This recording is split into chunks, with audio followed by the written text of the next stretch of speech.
participantes conectados. Vamos a dar un par de minutos más a que se terminen de conectar a los que están uniéndose. Simplemente ahora vamos a proceder los coordinadores, tanto yo como Paula Velasco, a explicar algunas cositas de cómo va a ser el desarrollo del curso y después daremos paso a la mesa de presentación con Eduardo Sánchez, Paula Galvín y el director del curso, Francisco Sierra. ¿De acuerdo? Vamos a ver si un par de minutos más se terminan de conectar los compañeros y compañeras.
Bueno, ahora sí, vamos a comenzar. Simplemente, bueno, saludaros a todos y todas las participantes, también a los ponentes que ya se han incorporado. Espero que me escuchéis bien. No sé si tenéis acceso al chat, los alumnos, para poder confirmar que nos escuchéis correctamente. Simplemente, como sabéis, este curso que organiza la Fundación de Investigaciones Marxistas en colaboración con la Universidad Pablo de Olavide está previsto, bueno, el programa previsto se divide en una serie de conferencias y una serie de mesas redondas, en donde el planteamiento será en las conferencias, pues una pequeña presentación por parte de algunos de los moderadores, la conferencia, y después intentaremos siempre, lo estamos diciendo a los conferenciantes, dejar un espacio para que el alumnado pueda participar, preguntar y hacer las cuestiones que consideren necesarias. Y para la mesa redonda es lo mismo, un planteamiento. Sabéis que el formato online no es precisamente el que más se adecua a un debate como el que se puede plantear en una mesa redonda. Se harán exposiciones por parte de los ponentes y se intentará también generar algún tipo de debate entre los alumnos y los propios ponentes. La idea es que seamos capaces de generar pues ideas, conocimientos, ideas interesantes sobre el tema que nos ocupa, que no es otro que las alternativas democráticas tras esta pandemia que no termina de terminar, y un análisis desde el punto de vista de una visión marxista, pero también abierta a otras realidades, a otras visiones críticas que nos puedan ayudar a hacer una idea o una imagen general de este fenómeno. Respecto a los participantes y ponentes, hemos tenido alguna baja por motivos de agenda o de salud. La catedrática Montserrat Galcerán no podrá participar en la mesa de alternativas anticapitalistas. Intentaremos entre los que estamos en esa mesa suplirla y que no se note demasiado su ausencia. Tampoco va a poder estar con nosotros el secretario de Estado de la Agenda 2030, el secretario general del partido, Enrique Santiago. Cuando lo contactamos para que participara en el curso, no ocupaba esta responsabilidad eh, en el gobierno central y su agenda le impide participar, nos pide que le disculpemos y nos manda un caluroso saludo. Por lo demás, y en la mesa, finalmente, en la mesa de esta tarde sobre el cambio de modelo productivo participarán Carlos Arenas y después comentarán, a raíz de la intervención de Carlos Arenas sobre el modelo productivo andaluz, Ernesto Alba por el Partido Comunista de Andalucía y la secretaria general de Comisiones Obreras de Andalucía. Finalmente, de la Unión de Juventudes Comunistas de España no va a poder participar ninguna persona.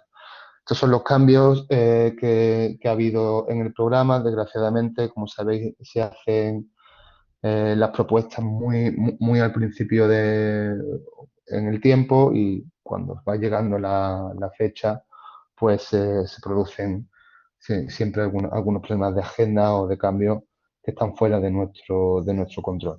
De todas formas, intentaremos en la medida de lo posible eh, que los contenidos que están previstos se puedan discutir, se puedan ver, se puedan comentar. La idea no es solamente que sea un curso unidireccional, sino que podamos entre todos pues también aportar, entre todos y todas. Y nada más sobre las cuestiones técnicas.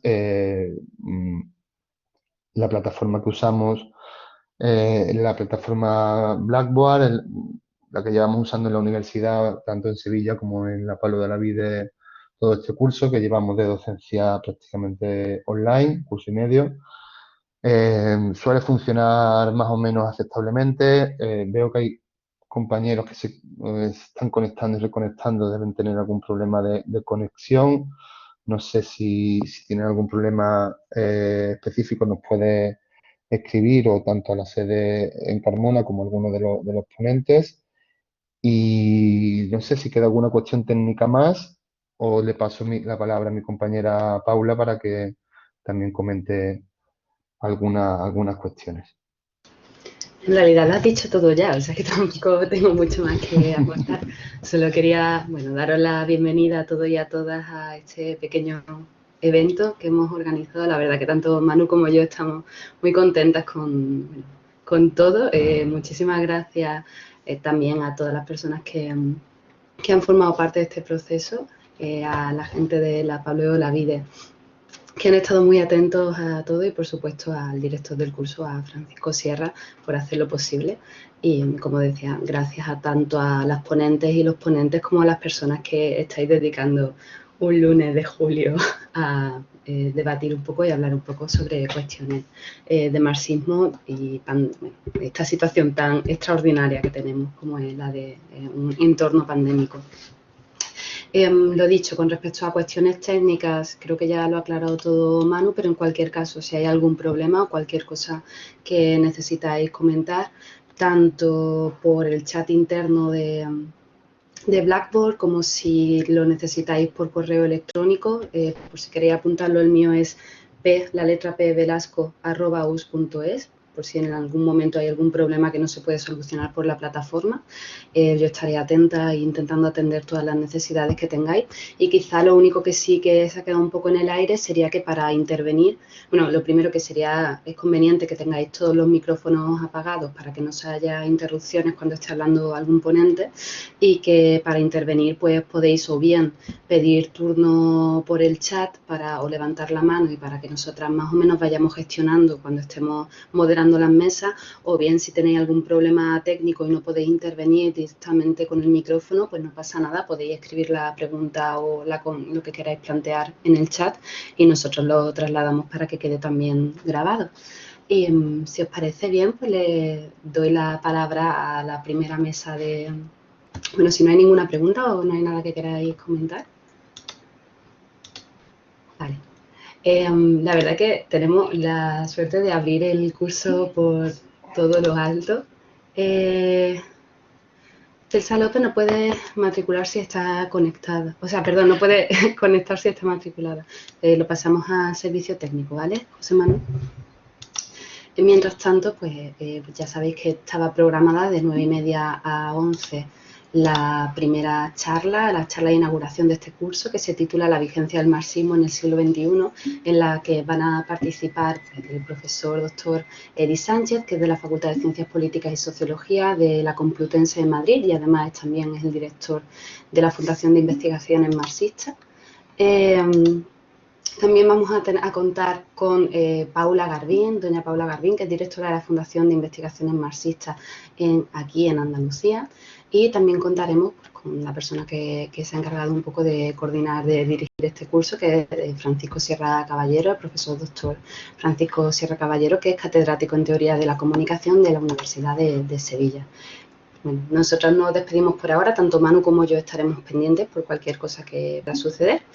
Y muchísimas gracias a todas y a todas de nuevo por participar. Muchas gracias.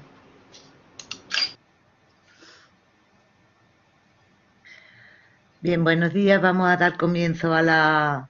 Espero que se me escuche y se me oiga bien.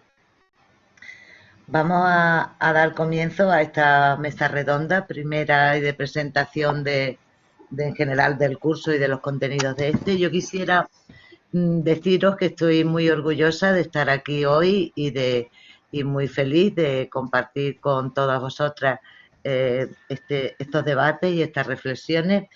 Mi papel aquí va a ser contaros un poco para situaros qué es la Fundación de Investigaciones Marxistas. Como ha comentado Paula, yo coordino los trabajos de la Fundación en Andalucía, porque el director es único, es Edi, que me va a continuar en el uso de la palabra. Pero, ¿qué es la Fundación de Investigaciones Marxistas? Creo que es importante que sepáis quiénes organizan estos cursos. Es una entidad cultural promovida por el Partido Comunista de España, se constituye en Madrid en el año 1978 y eso ya nos da un sello de distinción, que es la antigüedad. Formamos parte, en realidad, de la historia de esa democracia balbuciente que se pretendió construir en este país. Eso nos da un bagaje de 43 años de trayectoria. ¿Qué fines y qué objeto es el que nos mueve? Pues promover, tal y como dicen nuestros estatutos, promover, impulsar, organizar estudios, seminarios, debates, bibliotecas, centros de documentación, publicaciones y, en general, toda clase de iniciativas o actividades en el ámbito de la cultura, la arte y la ciencia, inspirándose en el marxismo como corriente teórica y política. Eso es textualmente lo que nos permite estar entre la sociedad española. Pero además de eso, ¿qué hacemos? ¿Somos una fundación que vive sola, que se autoabastece? No. Nosotros mantenemos relaciones con otras instituciones y fundaciones, tanto españolas como extranjeras. Actualmente tenemos convenios con diversas universidades, entre ellas una de nuestro director de la Complutense de Madrid, también con Barcelona, con Zaragoza, estamos con vida activa en Valencia, en el País Vasco, en fin. Y ahora estamos en Andalucía iniciando una andadura de estabilidad en las relaciones que se va a plasmar próximamente en un convenio con la con la Universidad Pablo de Olavide, que estamos pendientes de su firma. Estamos también trabajando para realizar un convenio con la Universidad de Sevilla y así iremos. Nuestro objetivo es conseguir una amplia red de relación con todas las universidades andaluzas.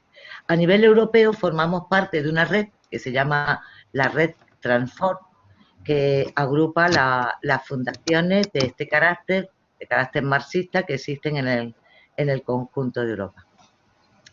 Bien, ¿y cómo funcionamos? Pues nuestro órgano de gobierno es un patronato y para trabajar tenemos un consejo asesor. Ese consejo asesor refleja fielmente nuestra composición. La Fundación de Investigaciones Marxistas funciona por secciones. Es decir, la sección de comunicación, la sección de política, la sección de economía, sociología, historia, etcétera, etcétera, feminismo. Y cuáles son las maneras de trabajar que tenemos, qué nos distingue de otras fundaciones, cuáles son nuestras características más importantes. Bueno, pues la primera es que nuestro trabajo fundamental es la investigación. Creemos que sin una investigación constante y bueno, lo ha demostrado la propia pandemia, sin una investigación constante, incluso basada en lo que llamamos muchas veces los investigadores científicos la investigación básica, no es posible avanzar. Entonces, ese trabajo investigador nos permite ponernos en una situación de serenidad y no dejarnos llevar por las simples coyunturas, sino marcar las pautas que pueden ser más importantes para la mirada hacia la sociedad desde el pensamiento marxista. No nos dejamos llevar, por lo tanto, por cuestiones programáticas o de carácter inmediato, eso se lo dejamos a otras fundaciones. Nosotros nos basamos en ese carácter permanente y en esa reflexión constante de la investigación. Pero sí tenemos otra característica muy interesante, es que cada año nos centramos en un tema para hacer una mirada sobre un tema con un carácter multidisciplinar. Este año, y este curso es un ejemplo de ello, este año estamos viendo los efectos de la pandemia.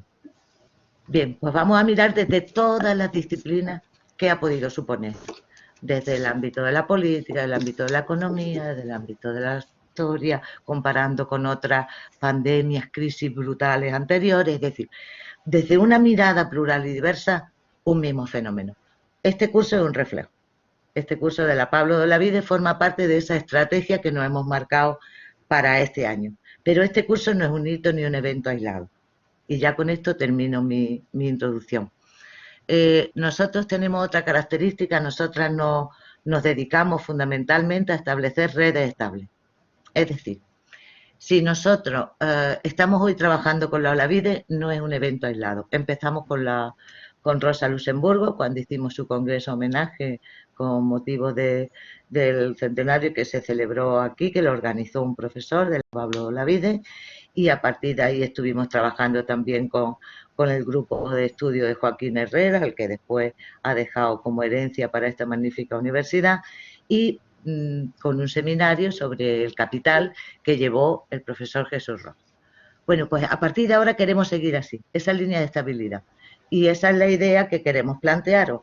A partir de ahora vamos a ver qué líneas de trabajo permanente pueden permitir eso, no solamente para que los que tengáis interés a través de las secciones, que os invito a que podáis comprobar en nuestra página web, todas las que existen, pues queráis incorporaros para esa mirada desde vuestra especialidad, tratar el asunto que veamos cada año, sino también para que os apuntéis a cualquiera de las opciones que queremos plantear, ya sea un título propio, que sería el objetivo que nos marcamos como para conseguir de aquí a un año o dos, que sería esos cursos estables, o bien un seminario permanente que sí es posible que podamos poner en práctica muy pronto. Como conclusión de todo esto, pues publicamos también, que es muy importante para la investigación, que las cosas no se queden simplemente en el momento en el que se construyen. Entonces tenemos también una línea de publicaciones en las que, ya dependiendo unas veces conjuntas con las universidades, otras veces con editoriales, vamos dejando un rastro de todo nuestro trabajo investigador. Así que sin más, espero que os guste mucho este curso. Agradecer a Paula y a Manu el gran trabajo que han hecho para coordinar esto y, por supuesto, al profesor, al catedrático Francisco Sierra su colaboración tan estrecha para conseguir que este curso sea una realidad. Y sin más, pues le dejo la palabra a Edith Sánchez, mi director, para que continúe en el uso de la palabra. Nada más. Sí, gracias, Paula. Bueno, comprobar que se escucha y se ve la imagen perfectamente, por favor. Bien, bueno, pues mira, estoy contento porque la verdad que siempre me pasa algo con el Collaborate, ¿no? Que es donde doy clase. Bueno, buenos días. Bueno, dar la bienvenida a todas y a todos los participantes en el curso que inauguramos y que tenemos la apertura hoy. Agradecer especialmente, la verdad, porque claro, es que estas cosas salen con un ingente trabajo de meses de antelación, y que es a Paula y a Manu, que nos han precedido en la palabra. La verdad que es un trabajo, yo que tengo ya cierta experiencia personal en cursos de verano, en el caso de mi universidad, donde trabajo, que es en la Complutense. Claro, planificar algo con más de 6, 7, 8 meses de antelación habla, pues bueno, del ingente trabajo, de la previsión y de la organización que requiere, pero que esto no se sustenta en un ámbito abstracto, sino en personas concretas como son ellos dos. Y el éxito del curso que iniciamos hoy se debe fundamentalmente a ellos y claramente a Francisco Sierra, que es la persona, si alguien tiene experiencia es él, ¿no? Que nos ha coordinado y que la verdad que facilita muchísimo el trabajo. Es una persona con una gran experiencia en los trabajos, en los equipos humanos, y es casi como va a hablar después de mí, no puede decirme nada, pues ahora poner en valor a profesorado como Francisco Sierra, que a pesar de su juventud, pues es una persona que tiene ya un desarrollo académico muy grande, pero quería simplemente destacar un elemento que es casi ya muy escaso en la universidad, que es su gran capacidad de trabajo colectivo, ¿no? De la construcción de un saber, o sea, que la investigación es un hecho social, es un hecho colectivo, no individual, no era una brillantez individual de una persona que a través de su lectura o de una intuición da un resultado. No, esto es un trabajo colectivo, es un trabajo en grupo, las investigaciones son producto de trabajos, ¿no?, humanos, de equipos de trabajo humanos, de trabajos colectivos, plurales, mantenidos en el tiempo, que requieren una gran capacidad de coordinación, de cesión, de comprensión, y la verdad que Francisco Sierra en esto es un referente, ¿no? Y bueno, a Paula Garbín, que claramente ella es muy modesta, es una persona de la vieja escuela en el mejor sentido, ¿no? Una persona que parece que no está, pero es la que hace que todo resulte. Pues, claramente, si hay una dirigente, es ella, ¿no? Una dirigente en el mejor sentido histórico de la expresión, ¿no?, del movimiento obrero, de la izquierda, que es una persona impulsora de una actividad y de darle continuidad hasta que se lleve a cabo y se realice, y que no quede solo en un proyecto. Entonces, bueno, pues yo quería de verdad saludar y agradecer a Paula Garbín, que está haciendo un trabajo con todo el grupo en Sevilla ingente, y que se irá extendiendo por Andalucía en este marco, como bien ha planteado, de expansión de la FIM, ¿no?, en su trabajo, y de ofrecer toda nuestra experiencia, todas nuestras herramientas e instrumentos a la izquierda, a los movimientos sociales, a las organizaciones que en definitiva queremos un cambio y una transformación de nuestra sociedad, ¿no? Y bueno, por último, dedicar este curso y personalmente a mi intervención a mi predecesor, a Javier Navascués, que por desgracia no está entre nosotros, profesor de la Universidad de Sevilla, fue director de la FIN en unos años cruciales y que permitió con su trabajo, con su forma de ser, la entrada de muchos jóvenes en aquel momento a la FIN, y que ha significado pues un gran impulso a la Fundación de Investigaciones Marxistas en la actualidad.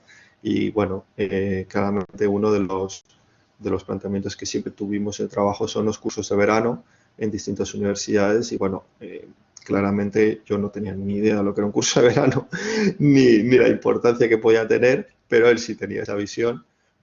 Y años después, pues tenemos el curso de verano de la UPO, perdona, que en la que estamos hoy, los cursos de verano que se van a realizar en Oviedo a finales de agosto, principios de septiembre, en la Universidad de Oviedo, y los cursos de verano que se van a realizar.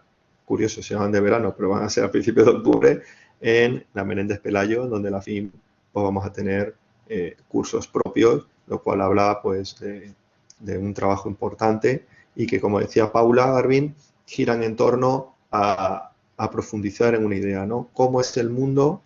¿Qué marco, qué mundo, qué relaciones sociales, qué realidad nos queda después de la pandemia? Bien, ¿qué efecto ha tenido la pandemia en nuestra realidad, en los conflictos sociales y desde un punto de vista de la izquierda transformadora y marxista en nuestro caso, pues sería decir cómo afrontar debates teóricos para intentar dar respuestas prácticas.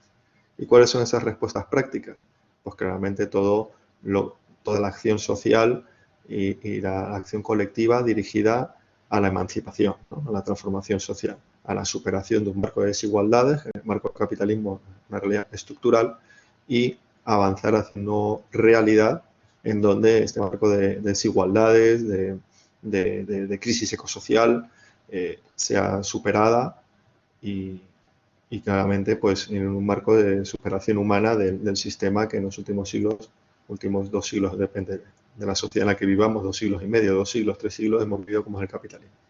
Bueno, pues por tanto, como creo que se me nota, pues estoy muy contento y también muy emocionado por todo este significado personal histórico de los cursos de la UPO, que además permite darle una continuidad a una actividad que comenzó ya hace un tiempo, que no se vio interrumpida por el coronavirus y que empezó con otro gran homenaje como fue a Rosa Luxemburgo en el congreso que antes se ha citado. Yo estuve tentado de hacer aquí una intervención que no voy a hacer, ¿no? Pero que sí que por lo menos voy a escribir, y si tenemos los correos, pues me gustaría compartir, que era el impacto de las pandemias a lo largo de la historia, ¿no? Y me remontaba desde la primera pandemia a lo largo de la historia entendida como aquel marco histórico-social que influye más en la sociedad española, en su conformación a lo largo, ¿no? del ciclo histórico. Entonces, porque obviamente habrá habido pandemias en otras partes del mundo, pero bueno, me refería al impacto de las pandemias en la historia que puede servirnos a la sociedad española, ¿no? Entonces empezó desde la pandemia que hubo en Babilonia, ¿no? hasta hoy en día, hasta lo que se llama la peste española y hasta el coronavirus, ¿no?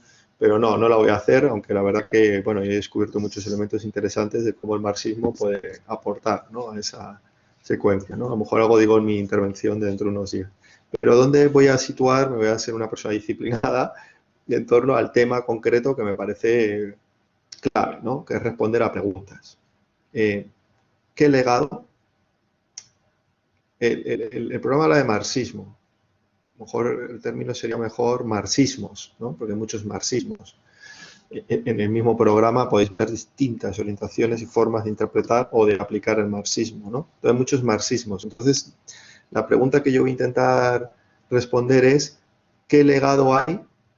O sea, en el marco de la sociedad actual, sobre todo de la conmoción todavía presente, hay que ver las cifras, ¿no? Del coronavirus, ¿qué legado tenemos de Marx? ¿Cuál es el legado y la vigencia de Marx? Sería, ¿no? El legado y la vigencia de Marx en 2021, una sociedad en crisis, como es en la que vivimos, ¿no? Esa sería la pregunta en términos académicos, de investigación, ¿no? que motivaba mi intervención. ¿Cómo lo ha hecho?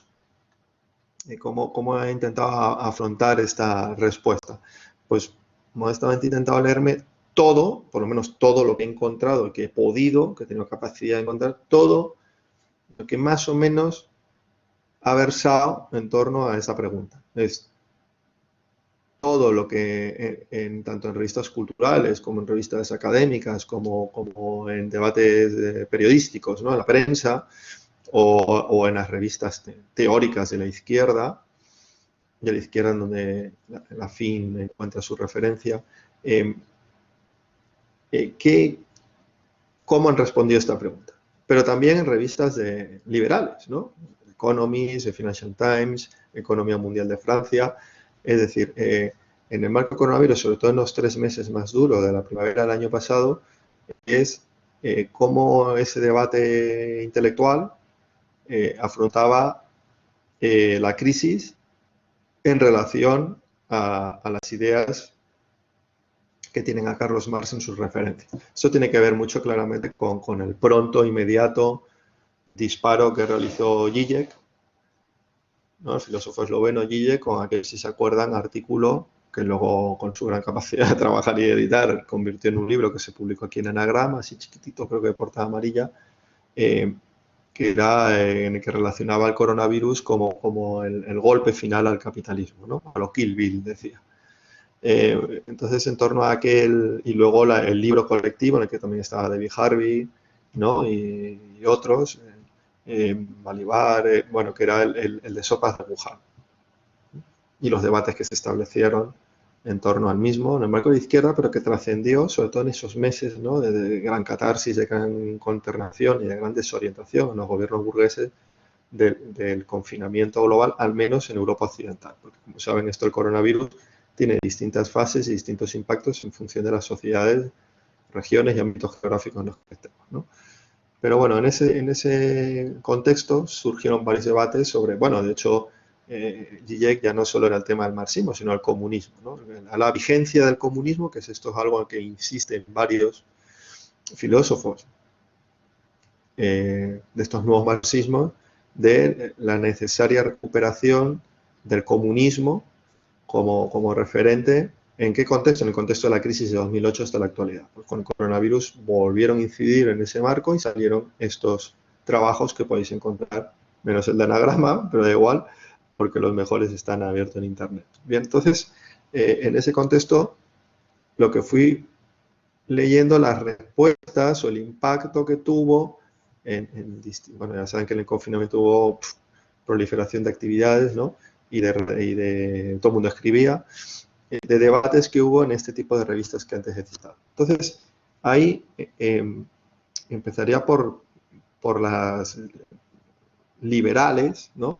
O liberal conservadoras, es decir, las grandes cabeceras de la apología del capitalismo contemporáneo. Claramente, The Economist en Inglaterra y The Financial Times en Estados Unidos, ¿no?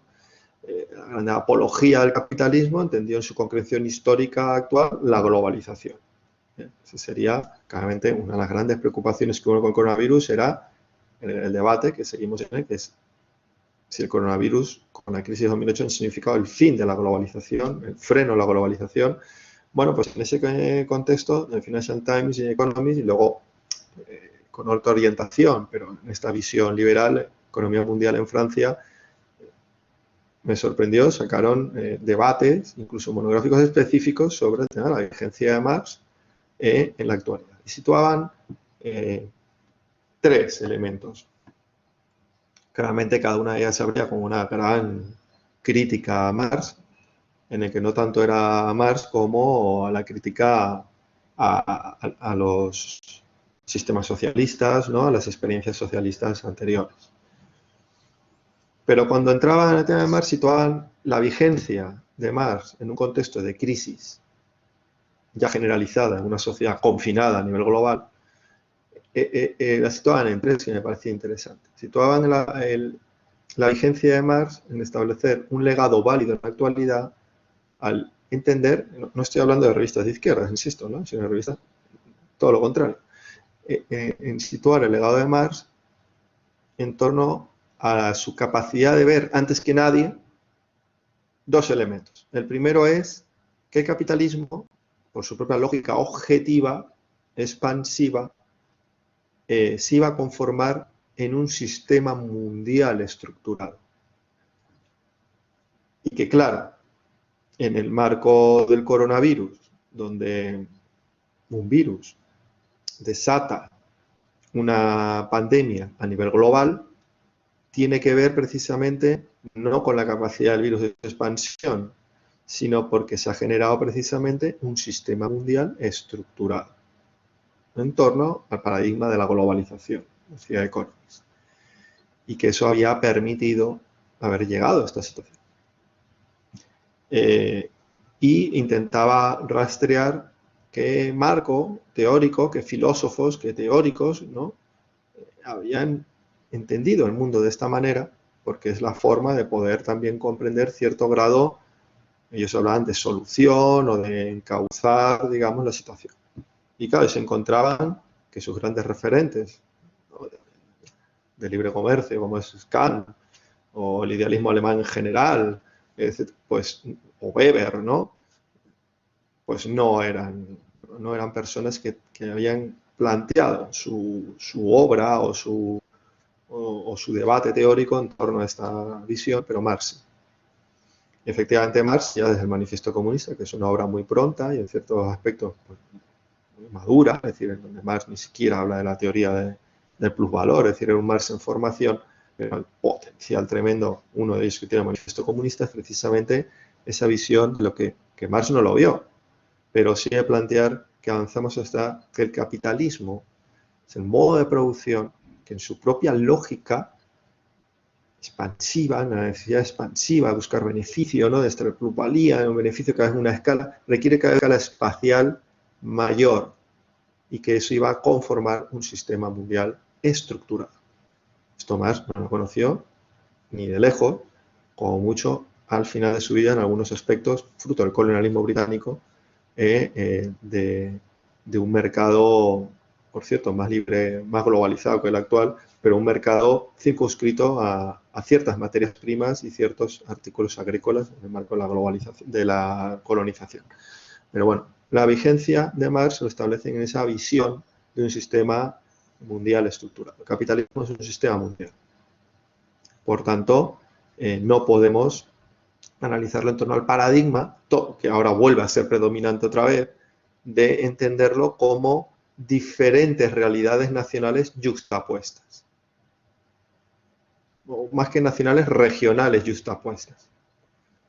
Bien, sino que estamos en un sistema mundial estructurado, que por tanto ese es, diríamos en términos académicos, la variable independiente, la variable principal que condiciona, que en última instancia determina al resto de las realidades que se insertan en él. Y el segundo legado, que sigue siendo vigente, entendían estas revistas globalistas, ¿no?, liberales, capitalistas, es la capacidad que tuvo Marx de ver, de interpretar, ¿no?, de plantear que el carácter, dirían ellas, anárquico del capitalismo, es decir, el carácter contradictorio, el carácter de un modo de producción que al final avanza en torno a las crisis. Claro, esto que lo digo un liberal, que son los teóricos del equilibrio, de la armonía, ¿no?, de las crisis. Es decir, las crisis como un elemento fundamental para la expansión y reordenación espacial del capitalismo. Claro, estamos hablando de un momento de gran conmoción, seguramente no escribiría en esto ahora, pero de gran conmoción como fue el coronavirus. Y tercer elemento, que este me hizo gracia incluso, ¿no?, pero bueno, para que veamos también frente a qué tipo de personas nos enfrentamos, es decir, que siempre menospreciamos al capitalismo en su vertiente intelectual, nos enfrentamos a un adversario colosal, porque la tercera característica es la forma en la que se está recuperando el marxismo marca mucho las necesidades de una sociedad en encontrar una explicación y una superación a la crisis actual. Y decía que el marxismo no se está recuperando. Se remontan desde la crisis de 2008 como el encuentro de este fenómeno, ¿no?, pero que el coronavirus lo impulsa. Que es la recuperación del marxismo no se da en el marco del sujeto que en Occidente, siguiendo a Perry Anderson, del sujeto estrella, ¿no?, que es el intelectual universitario de izquierda, salvo excepción, ni tampoco en un impulso decidido, sistemático de las organizaciones sindicales, políticas o sociales que son herederas del marxismo, si no vienen ni de los partidos de izquierda ni del intelectual de izquierda, sino que la recuperación del marxismo también está ahí, pero que tiene un impulso, un sujeto, un protagonista diferente, que es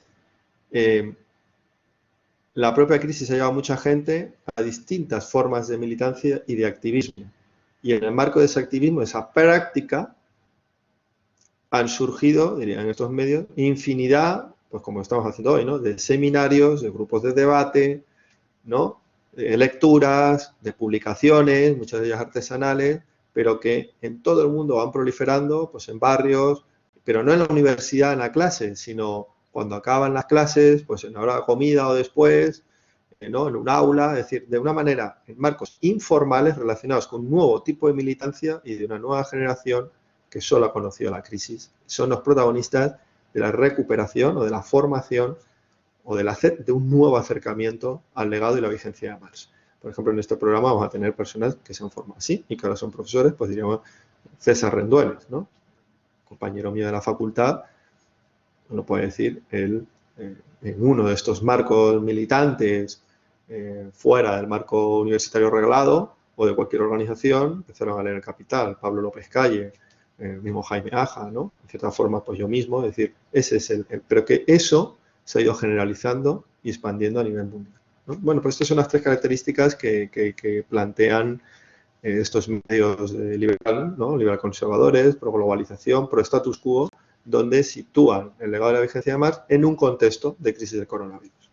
Y efectivamente, pues me parecen tres elementos interesantes, porque es verdad, Marx no podemos encontrar ni dentro del idealismo alemán, ni dentro del marco de conformación ideológico, bien sea ilustrado, el racionalismo o de sus críticos posteriores, ¿no? El irracionalismo posterior, ¿no? El romanticismo, etcétera, un planteamiento donde ver efectivamente el capitalismo como un sistema mundial estructurado y dejar de ver la realidad como distintos sistemas nacionales, regionales o particulares justapuestos, ¿no? Y el segundo, las crisis, es el elemento central de nuestra vida, no la estabilidad, no el equilibrio. Y las crisis son elementos de convulsión y por tanto de cambio. Y ahí se abre una espita precisamente de cómo quería ya terminar, ¿no? Entonces, yéndome ya a los medios y debates, por lo menos se autodenominan más de izquierdas, ¿no? Porque se referencian a la izquierda y que toman al marxismo como un referente o uno de sus referentes, pues podríamos establecer, o por lo menos yo quería aportar de estas lecturas de esos meses de primavera y posteriormente de verano y que lo he repasado, repasando mis notas, como puntos de acuerdo que hay en legados en vigencia de Marx con un material válido, vigente por tanto, para trabajar y construir una respuesta. Una alternativa al ver que el capitalismo, ya con el coronavirus, pues una evidencia a nivel mundial que es un sistema a día de hoy incapaz de dar respuestas a los grandes problemas y conflictos que tiene la sociedad. Y ya solo con ver las inundaciones que han ocurrido en Alemania y Bélgica, pues tenemos una de las últimas versiones del mismo, ¿no? Estoy hablando de la crisis ecosocial, por ejemplo. Pero el otro es la crisis social derivada de las desigualdades, etc. Entonces, en el marco filosófico, político, económico, de la psicología y en el marco social, podemos establecer, al menos voy a destacar uno, y voy más rápido, de estos legados que siguen siendo vigentes de Marx y que son, por lo menos lo que yo vea, en donde se establece cierto grado de acuerdo, donde vertebrar ¿no? distintos grados de respuesta a nuestra realidad, de construcción de la alternativa. En filosofía, que es, curiosamente, podría añadir a lo que decía Economist, no es solo jóvenes de barrio o jóvenes estudiantes que impulsan un estudio informal, ¿no? Y casi artesanal de Marx, y ahí empieza cierto grado de recuperación del mismo, sino también que no se da, en este caso en los intelectuales, en el marco de las ciencias políticas o de la economía, sino que son filósofos y filósofas los que dentro de la universidad lanzan más bien este planteamiento de la recuperación de Marx, ¿no? Antes se hablaba de Zizek, pero bueno, hay muchos y muchas, y en este país también, que vienen de ahí, curiosamente, y no de historia o de ciencias políticas o de economía, que es donde históricamente siempre residió más el debate marxista. Bueno, pues en filosofía hay como dos elementos claros que se establecen distintos puntos de acuerdo, ¿no? En donde establece una vigencia, un legado válido de Marx en la actualidad. Que el primero, que tiene que ver mucho con la filosofía moral. Solo hay que ver en la Complutense, Liria y tal, en qué departamento salen, ¿no? Pues Clara Rama San Miguel, es decir, el departamento de filosofía moral, ¿no? Es qué atrae de Marx a muchos jóvenes, a trabajadoras, a trabajadores precarios en la actualidad. Es esa ética de Marx, de una persona que dedicó toda su vida a estudiar, a militar, a actuar, que era un hombre de acción, en contra de las desigualdades, en contra de una sociedad que generaba grandes desigualdades. Una lucha contra la desigualdad, contra la explotación, como un elemento motor de la vida de una persona. Es decir, como una referencia ética, Marx nos aparece, además con la película del joven Marx se ve bien, ¿no? Una persona que vivió la pobreza, que sufrió el exilio, que murieron hijos pequeños suyos pues, de frío y inanición, cierto sufrimiento que tuvo una persona con dificultades económicas hasta que murió, pero que aún así mantuvo una posición ética irreprochable, una persona con una honestidad de dedicar todos sus esfuerzos a luchar contra las desigualdades en la sociedad que le tocó vivir y que las producía. Por tanto, para encontrar la forma de cómo superarlas. Entonces, dice que esto es un elemento, una referencia fundamental para muchísima gente que sufrimos las crisis casi como una forma de vida, ¿no? Y dentro de esto se llama un elemento de filosofía moral, ¿no? Y la filosofía política, pues hay otro grado de recuperación, el marco de la izquierda, que vuelve a Marx o que ve a Marx, ¿no? Como una gran referencia a Carlos Marx, sería todo el tema de las tesis de Feuerbach. Esto lo hablaba con Akal, ¿no? Que estábamos viendo los libros que van a salir de Akal, siglo XXI, con la FIM, el curso que viene, y decía que era interesante una reedición crítica de las tesis de Feuerbach, ¿no? Entonces, todo el tema de la recuperación de las tesis de Feuerbach y fundamentalmente ese planteamiento, ¿no? De la última tesis de, bueno, ¿a qué hemos venido aquí? Diríamos este curso. Todos estos 3 días que nos vamos a encerrarnos, ¿no? A dedicar horas, tiempo al debate teórico, ¿para qué? Para una transformación práctica. Ese elemento de la praxis política, se establece como un elemento motivador que en el marco de la crisis, sobre todo con el coronavirus, ese alegato, ¿no? A transformar toda nuestra capacidad técnico, teórica, profesional en un fundamento práctico de transformación. Bueno, pues en el marco de la filosofía aquí es donde se establecen 2 debates que ven en Marx elementos de clara vigencia, ¿no? Y legado para afrontar la situación actual. Un fundamento ético de compromiso político, pero volcado en la praxis, en la transformación. Esto me parecía curioso, pongo paréntesis, porque me parecía, no sé si busca o no, una crítica como a la escuela de Frankfurt, ¿no? Y Adorno, que eran marxistas, personas que se quedaban marxistas, pero muy alejados de la práctica política. No solo de la organización política, sino de una práctica política transformadora, ¿no? Y me hacía un poco así, porque claro, si algo ha influido en la izquierda universitaria es de la escuela de Frankfurt. ¿Bien? Bueno, pues estos 2 elementos de legado filosófico que tienen vigencia hoy, ¿no? Por lo menos en estas lecturas que encontraba, a nivel político, hombre, la estrella sería, claro, todo esa ya desde 2008, es la vuelta, la recuperación, el poner en valor al planteamiento de Marx de la lucha de clases. La lucha de clases como el motor de las transformaciones.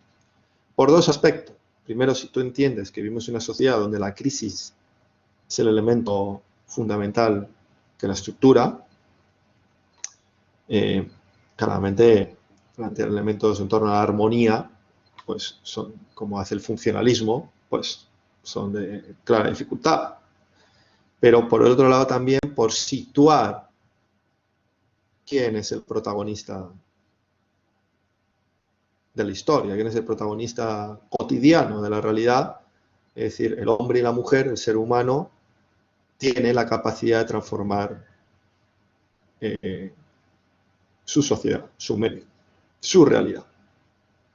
Una vuelta al sujeto, una vuelta, ¿no? A cierto grado de subjetivismo entendido como, a pesar de las condiciones objetivas que se llaman, a pesar de las dificultades, a pesar de la realidad, a pesar de todo este planteamiento de situar sistemáticamente a la sociedad, al hombre y a la mujer como un elemento pasivo, eso se ve ahora mismo con la transformación tecnológica, la digitalización, es decir, se nos plantean como luego volveré a esto, como una gran fuerza en la que la sociedad simplemente tenemos que asumirla, nos tenemos que adaptar. Uno escucha a Pedro Sánchez, ¿no? Que esto viene de los 80, ¿no?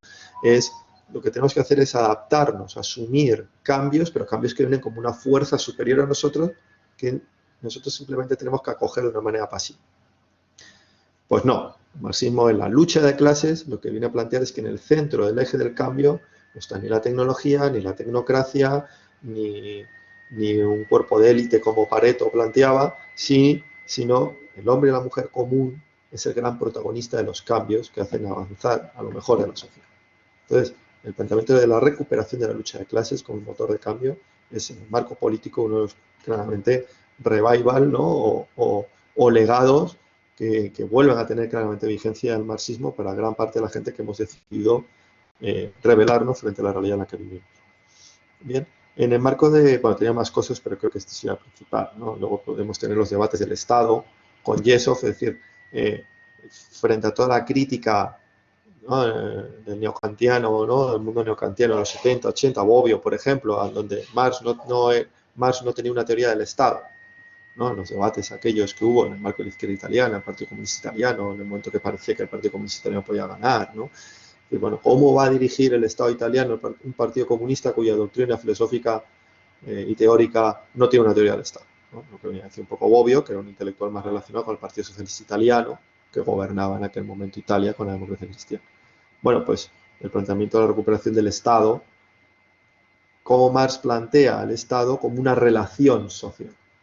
Bueno, pues esto es muy fértil ahora y ahí vemos a Yesov, ¿no? El gran británico, politólogo británico, marxista, de una de las grandes teorías, un poco de la escuela de Poulanzas, el estructuralismo del Estado, bueno, es decir, García Linera sería en el caso de América Latina otro representante, es decir, el Estado es una relación social, no una cosa, un objeto a tomar. No es una burocracia bondadosa o una burocracia fría tecnocrática, sino que es una relación social donde hay lucha de clases. Y bueno, esto particularmente en América Latina ha dado para muchos debates y elementos muy fértiles para la comprensión del cambio social allí, ¿no? Donde sí la izquierda ha tenido experiencias de gobierno más duraderas y más fértiles que acá. En el marco de la economía, voy avanzando, pues bueno, aquí hay disputas, aquí hay debates, ¿no? Se establecen como vigencias y legados contrapuestos en el tema de Marx, que vienen de Marx, en el marco del análisis económico, claro, en un contexto donde la crisis económica es como la gran estrella de los debates desde 2008 hasta ahora. Habría, por un lado, una visión que interpreta que en Marx lo que podemos es encontrar cierto aspecto, esto es mío, ¿no? Es decir, cierta visión de la izquierda de determinismo tecnológico. Marx con Schumpeter son los grandes autores clásicos que efectivamente integraron el cambio tecnológico como un elemento fundamental de su análisis, a nivel económico y a nivel social. Y esto ha derivado a ciertos aspectos, digamos, históricos en la izquierda, pero que hoy también aparecen de determinismo tecnológico. Eso se ve mucho en ciertos ámbitos de la militancia actual de la izquierda, ¿no? Pero bueno, también es interesante, claro, porque si hay un representante de formación marxista que ha girado su obra en torno a esta idea más o menos del determinismo tecnológico, es decir, de cómo el cambio tecnológico puede llevar al progreso, es decir, cómo el avance científico-social en última instancia al final siempre marca un avance, un progreso, es Manuel Castells, el actual ministro de Universidades. Entonces, Manuel Castells claramente es referencia, además de la que vivió una parte importante de los cuadros actuales dirigentes de las organizaciones de las izquierdas en las cuales nos referenciamos, ¿no? Por lo menos yo. Es el determinismo tecnológico. Y claro, esto se ve mucho en los debates contemporáneos, no solo con las redes sociales, aquí está César Rendueles con los desarrollo sociofobia, ¿no? Esa crítica, esa visión tecnofetichista dentro de la izquierda de las redes sociales como un elemento, o el cambio tecnológico en definitiva como un elemento progresivo, ¿no? Pero también pues todo el debate que se establece en torno al paradigma de la digitalización. Es decir, cuanto más España suma el paradigma del cambio tecnológico, la digitalización, con sus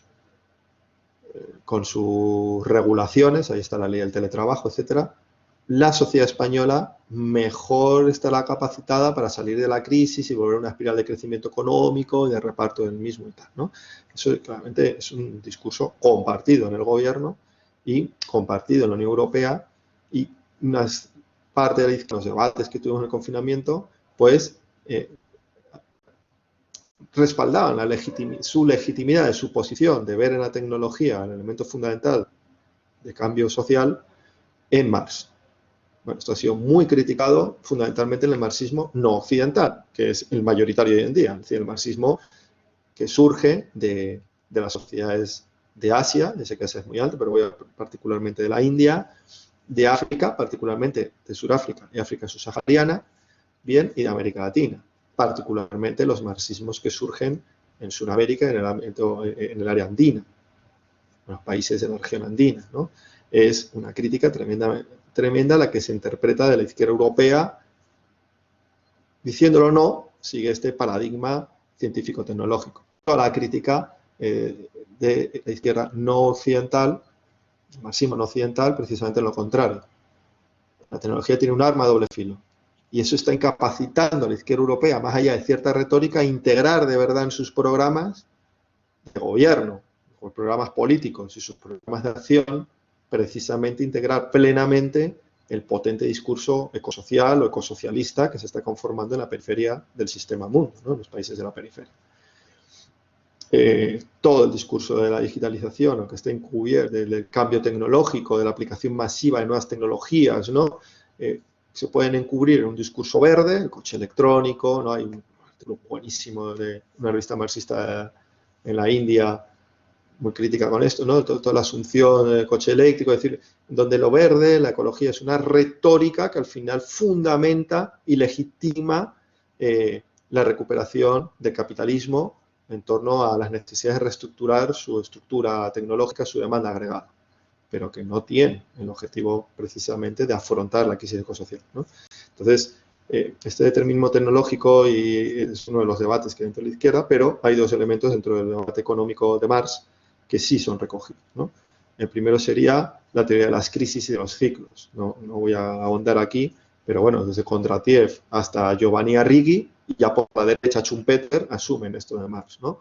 El capitalismo no es una teoría del equilibrio general, no vivimos en una armonía, en donde circunstancialmente y disruptivamente aparece una crisis, pero que si se corrigen aquellos elementos técnicos, muchos de ellos, se puede volver a la senda del equilibrio. Esta es la teoría del crecimiento, de la recuperación en V, ¿no? Y estos debates que nos mete Nadia Calviño, que trae de Europa cada vez que viaja de ahí, ¿no? de Bruselas, del estable, de la inteligencia capitalista europea, que es, vivimos en un mundo armónico de crecimiento lineal, que circunstancialmente, sobre todo por no dejar al mercado, ¿no? Actuar, nos lleva a crisis. Porque nos pusimos a comprar casas como locos, o ahora con el tema del coronavirus, pues podemos ser unos irresponsables, nos vamos de botellón, de vacaciones, es decir, son eventos disruptivos circunstanciales que si los corregimos volvemos a la senda, volvemos a la recuperación, volvemos ahora sí ya a volver a un pasado deseable, estable, de recuperación, de empleo, de gasto y consumo. Bueno, pues Marx es claramente crítico total a esta visión, donde dice, no, el capitalismo es el elemento fundamental para entender el capitalismo, es que es una economía basada en ciclos de crisis permanente. Bien, y eso es lo que le reconfigura, lo recondiciona, lo reordena. Y claro, en esas crisis hay unos costes sociales, medioambientales, geográficos tremendos, pero también son elementos de lucha de clase, ¿no? Y toda la teoría del capitalismo como un sistema basado en la explotación del trabajo humano, ¿no? Frente a las visiones que vienen un poco más heredadas del posmodernismo, ¿no? Del fin del trabajo. Entonces, bueno, lo que se ha comprobado es que toda esta aplicación masiva de nuevas tecnologías no es que estén acabando con el trabajo, sino que van dirigidas a recrudecer precisamente la explotación del trabajo humano. Y aquí está todo el tema de las economías de plataforma. Y esta visión de Marx sirve un poco de marco teórico para analizar la crítica a las economías de plataforma, del globo, Airbnb, y el nuevo surgimiento de una nueva geografía, de análisis de geografía urbana en torno a la gentrificación. Es decir, toda la aplicación masiva de tecnología lo que lleva es, sobre todo, a aumentar y profundizar la explotación del trabajo humano y la explotación e intensificación del uso de los recursos y de la naturaleza. Bien sea el suelo urbano, bien sea las materias primas, bien sea la dinámica extractivista, hemos tenido un debate ahora con el consumo de carne, pero lo que hay detrás son las macrogranjas, la reapertura de las minas, ahí está el tema de Cáceres con el litio, etc. ¿Que se justifican? Bien, estos marxistas críticos, en torno a este paradigma tecnológico y esta visión armónica del equilibrio, ¿no? Pero lo que encubren es la explotación. Es decir, avances de cambio tecnológico, pero que van dirigidos a explotar más el trabajo humano, los recursos, la energía, nuestro medio natural, ¿no? Es como abre Marx, El Capital, en su libro primero. Y ya para terminar, bueno, en el tema de psicología, toda la alineación del trabajo de Marx como fundamento de análisis, por ejemplo, de patologías, de comportamientos, de enfermedades, es decir, el impacto psicológico que tiene en nuestras vidas, hay que buscarlo no en la patologización de los errores propios, que son todos los manuales actuales de management de recursos humanos, ¿no? Y el discurso de Sabadell en YouTube, hablando con famosos, es patologizar, que nosotros interiorizamos que si algo es erróneo es por culpa nuestra. Y la forma de superarlo es tener una visión y una actitud positiva y optimista de nosotros mismos en el futuro. Y si no lo logramos es por culpa nuestra, ¿no? Esa visión burguesa, ¿no? Que al final está en la base de la farmacología como único elemento, por ejemplo, de afrontar pues, todo el tema de la salud mental, la individualización y tal. Claro, hay un libro muy bueno de Oveja Roja de Psicología y Marxismo, donde jóvenes psicólogos de la actualidad retoman a Marx en todo el concepto de alineación. Y la alineación tiene un fundamento en las formas de trabajar que tiene el capitalismo, impactan directamente en la destrucción de la vida colectiva y personal del hombre y la mujer contemporánea. El estrés, las enfermedades laborales, están en el fundamento último de las enfermedades, ¿no? Y toda una visión. De ahí emergería una alternativa de la salud mental alternativa, que ha sido uno de los debates, sobre todo en la última etapa, esta de la segunda, tercera ola del coronavirus, ¿no? El impacto que tiene en la salud mental de la sociedad el coronavirus, pero que lo que hay detrás no es tanto la enfermedad y el confinamiento y la soledad, sino cómo se trabaja, ¿no? Los elementos de angustia personal por la falta de recursos, por la precariedad laboral, por no poder afrontar los gastos, ¿no? Los cuidados, es decir, cómo el capitalismo deja sola a la gente frente a los problemas que él genera. Y ya para terminar, la última idea sería el paradigma social de Marx, ¿no? Es decir, el gran vigencia, mejor dicho, el legado, establece una vigencia de Marx en el marco social, estableciendo una especie de paradigma, de recuperación de un paradigma. Claro, me vais a decir, claro, Edith, tú como eres un estructuralista de toda la vida, ¿no? Pero bueno, es que es así, es un poco como se establece, al menos en el contexto de la crisis de 2008-2015 y ahora el coronavirus, un elemento de arraigo importante que siguiente, es decir, a largo plazo, cierto elemento preferencial de la economía, pero a corto plazo, contingencia política. Es decir, si se cuela ruido, lo siento, vivo en un bajo y esto pasa a todo el mundo por aquí y todos los ruidos se filtran.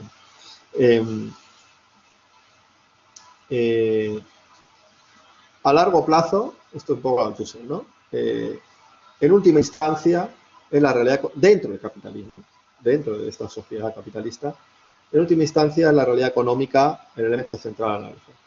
Pero esto, ¿no?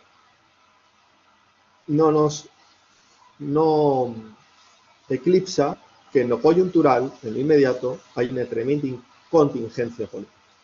Y ese choque de relaciones sociales, ¿no? El impulso de fuerzas productivas con relaciones sociales que se resisten o que quieren ir más allá, es el elemento último al final del análisis de las posibilidades del cambio social o peor, del retroceso social. Y esto está en Tarrow, en Tilly, ¿no? Yo qué sé, pues en los grandes sociólogos del cambio social, de los movimientos sociales, de la historia de la economía, es decir, muchos de los teóricos actuales recuperar este paradigma social de Marx, es decir, el choque entre la institución económica y la institución política. En España, el análisis del 15M, por ejemplo, en el que se cumple el 10º aniversario, por cierto me sorprendió el perfil bajo, sobre todo particularmente me destacó por parte de la izquierda, ¿no? Pero es el choque que se establece en dos generaciones entre formación y ocupación. gracias al desarrollo de la universidad pública, del FP, de la educación pública en general, grandes avances en la capacidad y en la formación, capacidad técnica, profesional, en la formación de 3 generaciones en este país, que chocan con una ocupación, es decir, con una inserción de un mercado laboral muy decimonónico, muy autoritario, muy basado en la precariedad, muy basado en la explotación, en la desvalorización del trabajo. Ese choque generó, en un marco de crisis, un conflicto. ¿Bien? Y otro ejemplo lo vemos en la actualidad, es decir, cómo el desarrollo, presumiblemente, de fuerzas productivas, de mejoras que puede resultar del avance científico y tecnológico, tenemos vacunas, tal, choca con un marco social de propiedad, político, de Estado, que impide esos avances. Es decir, este planteamiento muy que permanece desde el joven Marx hasta el Capital, aunque hay más maduro, ¿no?, más complicado, a mí sigue siendo válido, y claramente en los debates, sobre todo de hace un año, de primavera y verano pasado, era un elemento muy importante, ¿no? Es decir, nadie podía prever lo de Trump, aunque luego el marxismo podemos analizar, es decir, pues el cambio de clases, la desindustrialización, el cinturón de óxido, pero en la contingencia, nadie, sí, ya voy terminando la última idea, nadie puede prever, controlar, como científicos sociales o como dirigentes políticos, ¿no? Esto es un poco la crítica que tenía a ciertas visiones, ¿no?, del postestructuralismo, de la Clau y demás, es decir, vamos a conformar un pueblo, es decir, esas ideas de laboratorio no funcionan. Porque a corto plazo contingencia, aunque a largo plazo claramente sabemos cuáles son variables fundamentales para interpretar nuestra realidad. Pero lo que voy es, en esa contingencia, en lo inmediato, está también la posibilidad de cambio y transformación. Es decir, una voluntad de cambio organizada, basada en el estudio, pero una voluntad de cambio de hombres y de mujeres, puede triunfar. Y este legado muy propio de Marx en su obra, pero de Marx como persona, me parece fundamental y es lo que nos inspira para este curso, porque después de verano van a pasar muchas cosas en este país y tenemos que dar una capacidad de respuesta para su transformación. Y bueno, muchísimas gracias por poder compartir estos elementos y nos vemos personalmente cuando me toque ponencia más de caso económico. Bueno, le doy la palabra al gran Francisco Sierra, persona de la que muchos de nosotros nos encontramos un referente, ¿no? Simplemente hay que ver los libros últimos que está sacando, que los recomiendo encarecidamente. Bueno, muchísimas gracias y doy la palabra al director de nuestro curso, Francisco Sierra. Caballero. Muchas gracias, Edi. Un saludo a todos. Retomar algunas de las ideas. Cuando alguien ve en la oferta de universidades, que no suele ser habitual, un curso como este para hacer una lectura o interpretación marxista de un fenómeno que ha sido radicalmente alterativo, de transformación, no en el sentido progresivo de la palabra, pero sí de visibilizar contradicciones inherentes al modelo capitalista, precisamente por la posibilidad que ha brindado y el trabajo que viene haciendo la Fundación de Investigaciones Marxistas, de la que formamos parte y que plantea de algún modo el eje central del curso que vamos a ver a lo largo de estas 3 jornadas. Las contradicciones en el sentido de elaborar una crítica de las armas y de la crisis como tiempo encrucijada de transformación del capitalismo en un momento que antepone algunos de los elementos sustantivos. Hemos visto estos días las noticias sobre Cuba y noticias que tienen que ver en buena medida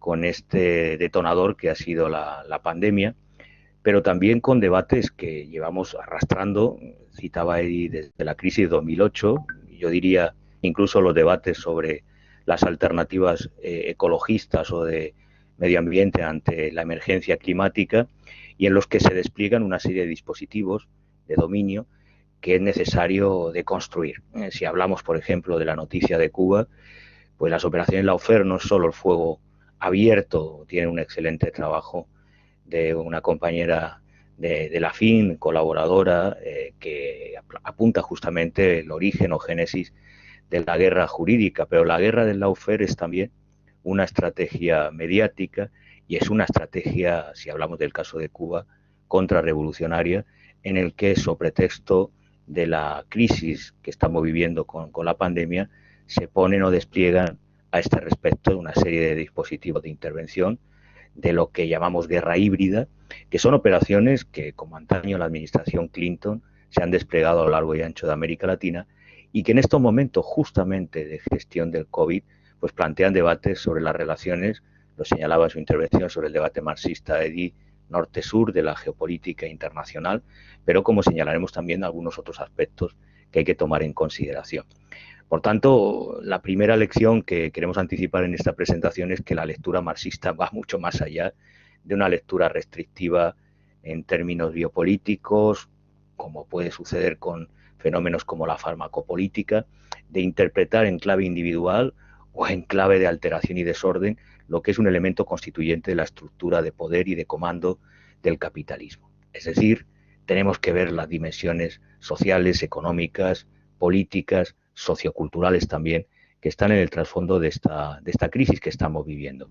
Podemos hacer una lectura cómoda en el sentido de que vivimos un tiempo de incertidumbre, de inseguridad, pero si hablamos de biopolítica, en efecto, la seguridad o el paradigma securitario es en el que ha estado como trasfondo debatiéndose gran parte de las soluciones a la crisis de la pandemia.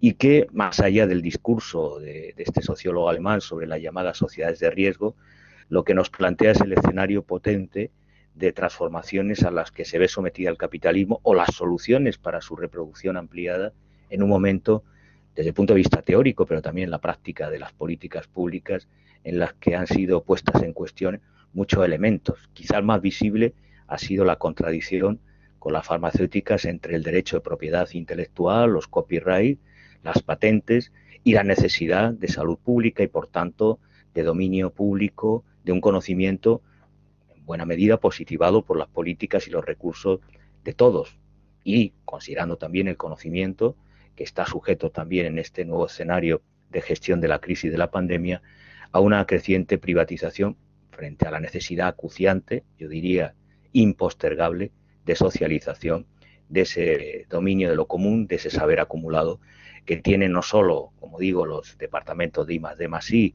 de las universidades públicas, sino en general de las sociedades y del conocimiento que acumula la clase trabajadora o de cuello blanco, tradicionalmente considerada como tal, de ese llamado comunitariado que genera conocimiento y que su expropiación se traduce en estas contradicciones entre la Unión Europea y grandes farmacéuticas a la hora de cumplir contratos que, dicho sea de paso, en esta gestión de la incertidumbre suelen ser secretos. Aquí volvemos a tener otra contradicción entre la transparencia o la necesidad de transparencia y el secreto como norma en este modelo de reproducción ampliada del capitalismo.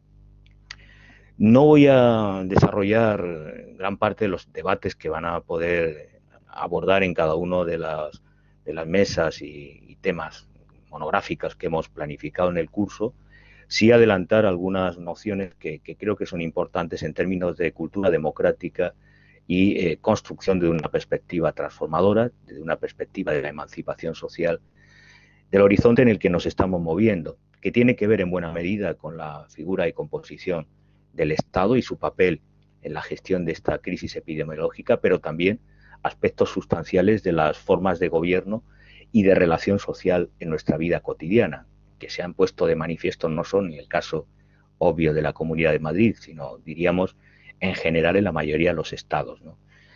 Nosotros, haciendo una reflexión sobre la materia, veíamos que un problema fundamental de las actuales políticas públicas y el papel del Estado es la contradicción entre esa planificación centralizada, que en buena medida incluso auspicia al capital, y la necesidad en estados como el español, descentralizados, de una coordinación en las políticas de salud pública. Este ha sido un conflicto permanente, no solo si hablamos de la relación de un Estado descentralizado o federal, como, aunque no sea nominalmente, el caso español o alemán, sino también de la relación entre el Estado-nación y la Unión Europea como entidad de soberanía supranacional. Esa planificación centralizada y la coordinación territorial ha sido una constante contradicción al hablar de turismo, de apertura, de medidas, de contratación de los recursos de vacunación para la población, de las medidas extraordinarias para amortiguar la crisis del capitalismo en este momento de pandemia.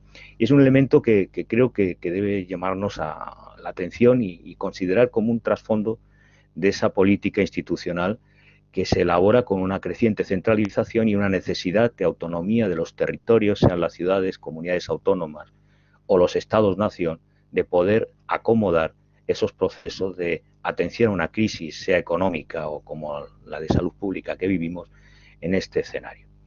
También importante el tema securitario, no solo por el caso que yo señalaba de Cuba, los procesos que tienen que ver con confinamiento, gestión de población, de vida, en definitiva, plantea una deriva claramente del paradigma securitario que en los últimos años, hay que decirlo para los que nos dedicamos a la comunicación, es un discurso preocupante, porque por razones de seguridad se aprueban leyes como la ley Mordaza, por razones de seguridad el lobby tanto israelí como estadounidense ha promocionado guerras y ha establecido una agenda de expansión, y no paradójicamente durante la administración Trump, los periodos donde ha habido más activismo bélico han sido las administraciones del Partido Demócrata en Estados Unidos, sea con Bill Clinton y las operaciones de paz, o actualmente con la administración Biden en la estrategia planificada contra Cuba, Nicaragua y aquellos otros países que vuelvan a la senda de gobiernos de progreso, como previsiblemente sucederá en el caso de Brasil, paradigma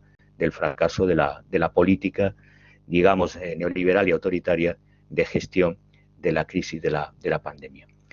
Este es un eje fundamental a la hora de pensar el Estado sobre políticas de seguridad, de control de población, de medidas para la protección de salud pública en términos de cultura democrática, y es un ámbito a pensar que habitualmente no ha formado parte de la agenda de estudios marxistas, pero que en estos momentos es un aspecto central para abordar la crisis que estamos viviendo. Pero hay dos elementos que sí quisiera resaltar, y a lo largo del curso seguramente tanto el profesor Boaventura Sousa Santos como otros colegas lo abordarán. Es el papel que ha jugado el capital financiero, lo viene jugando en el I+D+I, es decir, en la investigación de la industria farmacéutica y en cualquier otro sector estratégico. Pero ¿qué ha sucedido? ¿Qué está sucediendo en Wall Street? Justamente con las patentes, con la valorización de estas empresas y con las medidas también de avance del programa neoliberal, aprovechando el contexto de la crisis, esos movimientos del capital financiero, su movilidad, que es la que no ha cesado en este contexto de inmovilización de la fuerza de trabajo, de la clase trabajadora y productiva, es un elemento a tomar en cuenta desde el punto de vista no solo de la regulación y el papel que está jugando en la gestión de la crisis, sino desde los años 80 con la administración Reagan, constituye un elemento central para todos los sectores económicos convencionales, del sector industrial, de sectores estratégicos. Si hablamos de la digitalización de la economía y del papel que juega este capitalismo de plataformas digitales, de estas herramientas desde el punto de vista de los procesos de especulación, valorización y también de tendencia al monopolio que se viene desarrollando, si hablamos de las nuevas tecnologías de la información o de sectores punta como la agroindustria en tierras como desde las que estoy hablando, desde Andalucía, que ha visto un impulso en los últimos años de ese proceso de los fondos buitres, de los fondos de inversión especulativos, haciéndose con sectores estratégicos para la economía nacional, para la economía local. Por tanto, hablar de la crisis de la pandemia es hablar también del sistema financiero internacional y de qué manera en este contexto, de ahí los debates tímidos, timoratos diríamos, de la Unión Europea para establecer tasas a las grandes compañías de telecomunicaciones, a las grandes plataformas digitales, pero también a las grandes compañías transnacionales que en el ámbito de los paraísos fiscales, es el debate que tenemos en el Estado-Nación, el gobierno de Andalucía quiere rebajar, lograr competitividad rebajando sistemas impositivos, que ya sabemos a qué solución lleva, ¿no? Cuál es el resultado desde el punto de vista de políticas sociales, desde el punto de vista de igualdad, de equidad e incluso, diría yo, de libertad y de solidaridad, de fraternidad entre territorios, pero también entre los pueblos en este contexto de apostar por los paraísos fiscales. Bueno, ese debate se está dando y se está dando en buena medida por la insostenibilidad en un contexto de crisis económica y también por la presión de ese capital financiero internacional que sigue apostando ese avance que íbamos a ver de un impuesto o tasa a Google parece que se sigue frenando ante las presiones de Estados Unidos, principal beneficiario en el sistema internacional, de esos grandes operadores de los años 80 y en el caso de las TIDE de los 90, que copan y dominan el mercado de telecomunicaciones, de prestación de servicios, y ya diríamos que en breve grandes estructuras como Amazon, incluso la logística y distribución comercial de productos en términos globales. Y evidentemente esto nos sitúa ante, si estamos hablando de la crítica a las armas en el sentido marxiano del término, tenemos que pensar qué cultura, qué tipo de ciudadanía se está construyendo en este horizonte en términos de cohesión, de solidaridad y de aprovechar estos procesos de crisis justamente para plantear, y este es uno de los temas que hemos procurado no solo en una mesa, sino a lo largo, y hemos pedido a los ponentes que sean también de algún modo asertivos en el proponer alternativas anticapitalistas que desarrollen un proceso de emancipación, que avancen en la conceptualización de modelos de solidaridad, de cohesión, de salud pública, de cultura pública, de ciudadanía, yo diría en este caso universal, en un contexto en el que estamos viviendo esta crisis, que ya ha puesto otro elemento en la clave norte-sur. No va a haber superación de la pandemia si no se socializan los bienes. Las vacunas son de dominio público y los países pobres del sur acceden inmediatamente a una protección de su población. Es decir, como sucede con la crisis de emergencia climática, o nos salvamos todos o nadie se podrá salvar en este tipo de emergencias sociosanitarias y en general también en el horizonte que plantea como crisis civilizatoria el capitalismo. En fin, le voy a ahorrar el detalle, pero bueno, son elementos que están ahí, que han sido parte de la agenda de debate público en contextos como el de la Unión Europea, con Estados-nación de soberanía compartida, en el que pues plantea crisis como la necesidad de que el desarrollo o la llamada ciencia regional pues acomode los procesos de adaptación del capitalismo. Algo similar se está planteando con las ciudades. Les ha citado antes los trabajos de Harvey, de la geografía crítica, de cómo esos procesos de gentrificación o de competencia entre las ciudades pues se plantea también en el ámbito de la salud pública, de los indicadores que se han ido dando sobre la incidencia del coronavirus en cada una de las ciudades, regiones, a nivel de los estados también, en un ámbito de competencia que plantea esta contradicción que señalaba antes, igual que es necesario reformular la doctrina de seguridad pública en un contexto en el que, a la vez que se planteaban maniobras en un espacio satelital o periférico como el que ocupa desde el punto de vista de seguridad y militar la Unión Europea respecto a Estados Unidos, estos horizontes en el que se agudizan las crisis, previsiblemente también se plantea una disputa. Se ha instaurado en la agenda pública desde la Casa Blanca el discurso, no solo desde Donald Trump, de la responsabilidad del Estado chino respecto a la pandemia, y en un horizonte en el que la resolución de la crisis y sostenibilidad del capitalismo, como hemos visto a lo largo de la historia, desde los ensayos y análisis de Lenin y Rosa Luxemburgo hasta nuestros días, o como los clásicos artículos periodísticos de Carlos Marx, pues la solución normalmente en esta crisis, como la guerra del opio, suele ser a través del conflicto, y por tanto este es un elemento importante de salida a la crisis que hay que discutir en espacio con la Unión Europea y a nivel del Estado nación. Ponía antes el ejemplo de la guerra biológica, que no es nueva.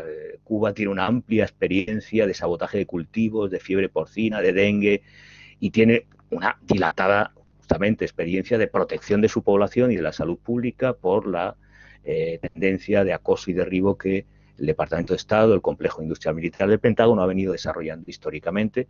Tiene ahí los trabajos o ensayos de Edward Herman sobre las centrales USA de exportación del terrorismo internacional y cómo se incardina con aspectos como la guerra bacteriológica, la ciberguerra y el horizonte que estamos viviendo de gestión de la pandemia a este respecto. Constituye una hoja de ruta de la filosofía de la OTAN desde hace décadas, y hay que decir que la Unión Europea, en esa posición subalterna o periférica, lo asume acríticamente, y por tanto en este escenario de salida a la crisis hay que estar muy atentos a la agudización de los conflictos internacionales y también a la excusa de la necesidad de protección, o en el discurso de Cuba, de emergencia humanitaria para justificar la intervención a este respecto.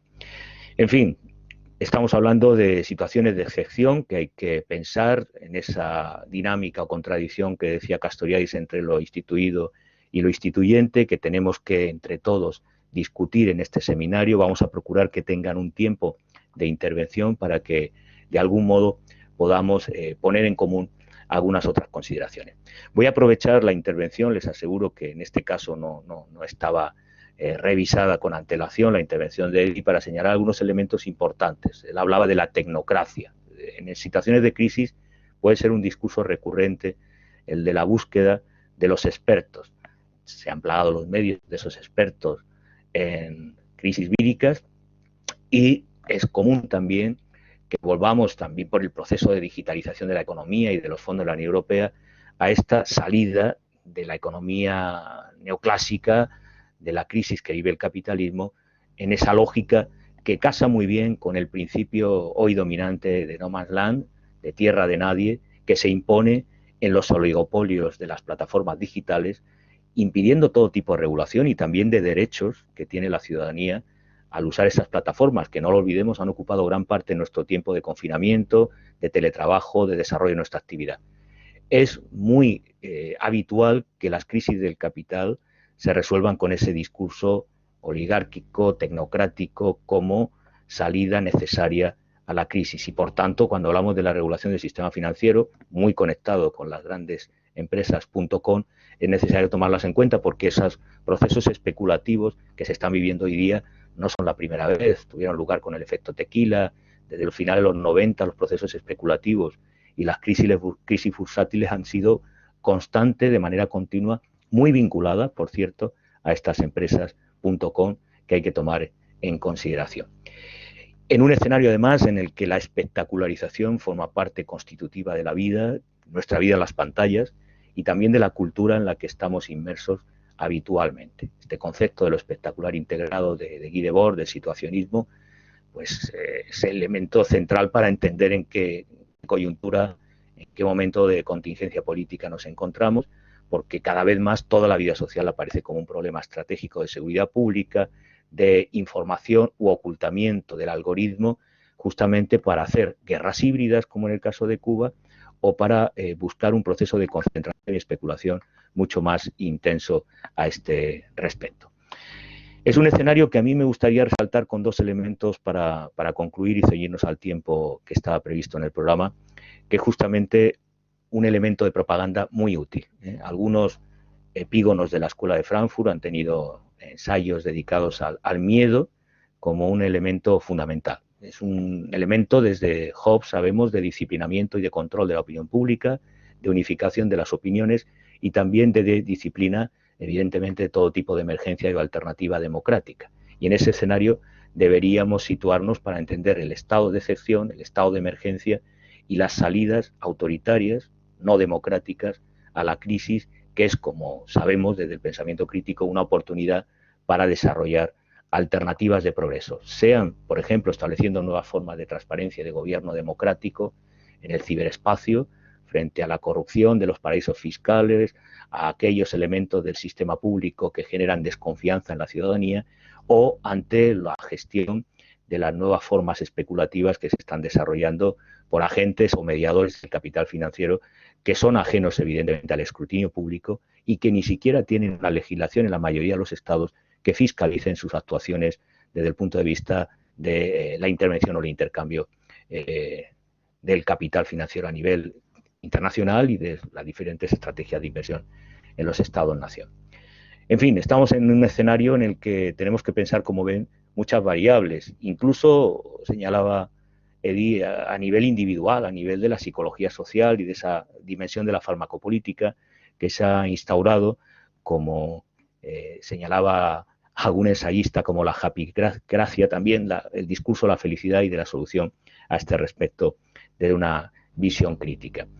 Tenemos, por tanto, un escenario de tiempo encrucijada en el que la política de la pleonexia se puede instaurar justamente en un elemento que está en el trasfondo de este debate de la pandemia, que es lo común.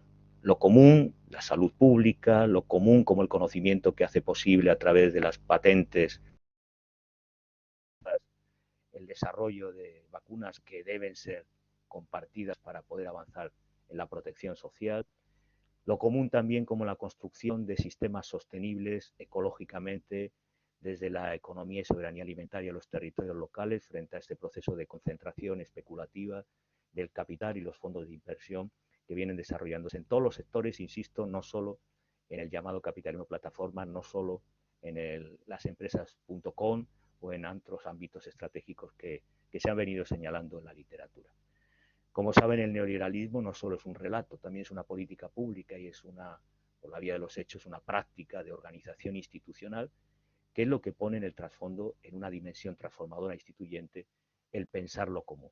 En esta crisis, pensar lo común es pensar el planeta, es pensar la sobrevivencia de la humanidad, es pensar lo público y es pensar el Estado en la construcción de otras formas de relación que permitan una salida equilibrada a esta crisis. Ese eje transversal va a estar presente en esta perspectiva marxista en diferentes enfoques y creo que es necesario que lo retomemos justamente para hacer posible el desarrollo de alternativas de progreso. Esta es la filosofía del curso y quisiera aprovechar la intervención justamente para agradecer a Edi como director de la FIN, que ha apoyado siempre las actividades que programamos en Andalucía como FIN, a la Universidad Pablo Olavide, particularmente a todos ustedes que han tenido a bien inscribirse en este curso, a los ponentes que están haciendo un esfuerzo en estas fechas ya veraniegas de estar presente, aunque sea en modalidad virtual, y poder exponer sobre este tema que le hemos solicitado una visión crítica, emancipadora de los retos de este tiempo encrucijada que vivimos, y particularmente también a Manuel Fernández, a Paula Velasco, nuestros coordinadores del curso, por el excelente trabajo de organización, y al servicio técnico de la Pablo de Olavide. Creo que es una buena ocasión para disfrutar del curso y espero que las expectativas que han puesto sobre él se cumplan ampliamente. Antes de dar paso a la primera conferencia de apertura magistral, tenemos un vídeo preparado que va a subir nuestra coordinadora Paula Velasco para que conozcan aquellos que no tienen un conocimiento de los cursos y de la Universidad Pablo Olavide, la segunda universidad pública de Sevilla, a fin de que tengan el marco en el que se están desarrollando estas actividades. Así que, sin más preámbulos, damos por inaugurado el curso con este vídeo y pasamos a la primera conferencia tras él con la presentación de Manuel Fernández de Boaventura Sousa. Creo que el vídeo lo puede lanzar ya Paula.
Bueno, muchas gracias. Vamos a poder disfrutar de los profesores, tanto Edi Sánchez como de Francisco Sierra, en otras mesas de este curso, porque hay seguro que nos han quedado preguntas y comentarios que hacer respecto a ellos, y os animo a que en las mesas en las que van a participar, tanto mañana como el miércoles, podemos ahí plantear las preguntas y las cuestiones que tengamos, que al final se nos ha quedado algo corto el tiempo previsto, ¿no? Pero bueno, son cosas que pueden suceder. Bueno, para mí es un honor presentar al profesor